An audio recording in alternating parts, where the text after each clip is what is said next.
Penguin Random House Audio presenta Colonialismo y Derechos Humanos. Apuntes para una historia criminal del mundo. De Eugenio Raúl Zaffaroni. Narrado por Diego Longstaff. Al inolvidable Horacio González. In Memoriam. Agradecimientos. A quienes leyeron los primeros borradores. En particular, Alejandro Slokar, Alberto Filippi, Alejandro Alagia, Matías Bailone, Gabriela Gusis, Juan Pegoraro, Nadia Espina, Ilison Díaz dos Santos, Nilo Batista, Fernando Tenorio Tagle, Lucas Ciarnielo, Agustín Arreal, Mariana Caraballo, José Manuel Martínez, Lucas Crisafulli, Rodrigo Codino, Pedro Patzer, Jacobo Grossman, Guido Croxato y Renato Vanelli, por sus observaciones.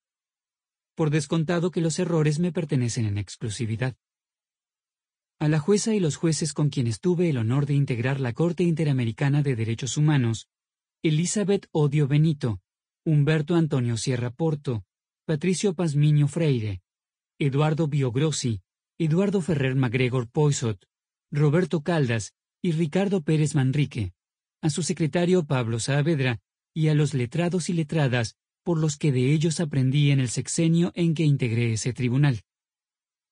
A los colegas Baltasar Garzón y Gustavo Ferreira, por haberme permitido el honor de compartir el asesoramiento al presidente Evo Morales. A Rafael Correa, por el interesante diálogo que me permitió en Bruselas.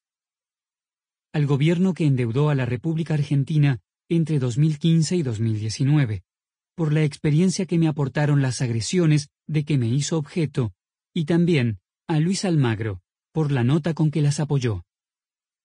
Sin estos estímulos, no me hubiese atrevido a esta aproximación al espíritu del sur como nutriente de los derechos humanos.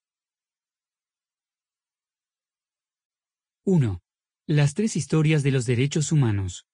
Corta, ideológica y larga. Brevísimo resumen de la historia corta, la internacional. El derecho internacional público se ocupa de las relaciones jurídicas entre Estados, que se obligan mediante tratados celebrados en ejercicio de sus soberanías. Eso significa que aquel Estado que ratifica un tratado ejerce su soberanía para limitarla con la obligación contraída en ese instrumento. Tradicionalmente, como las relaciones de los Estados con sus habitantes no eran materia del derecho internacional, quedaban reservadas a las legislaciones internas. De manera grosera, se podría decir que los Estados se reservaban el derecho de dejar vivir o de matar a sus habitantes. Esta situación se mantuvo inalterada hasta mediados del siglo pasado. En 1945 se creó la Organización de las Naciones Unidas, ONU, que el 10 de diciembre de 1948 emitió la Declaración Universal de Derechos Humanos, en cuya redacción tuvieron un papel destacado el jurista francés René Cassin y la primera delegada de los Estados Unidos en la Asamblea General de las Naciones Unidas y ex primera dama Eleanor Roosevelt. Este documento impone a los Estados una serie de obligaciones respecto de sus habitantes, obligaciones que pueden reconducirse a la norma fundamental, según la cual todo ser humano debe ser tratado como persona, entendiendo por tal a un ente con derechos. Pero dado que este instrumento no era un tratado, en un comienzo no fue jurídicamente exigible como ley internacional. En ese momento, tuvo solo el valor de una fuerte invitación colectiva de los Estados de la ONU a concretar la declaración en tratados. Sin embargo, y pese a los esfuerzos del Comité de Derechos Humanos de la organización, el advenimiento de la llamada Guerra Fría dificultó la elaboración de esos instrumentos.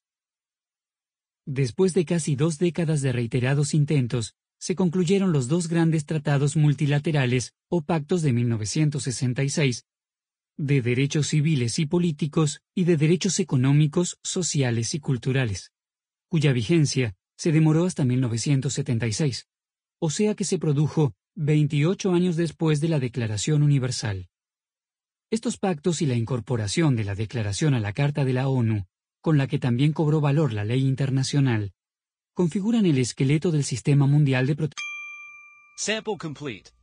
Ready to continue?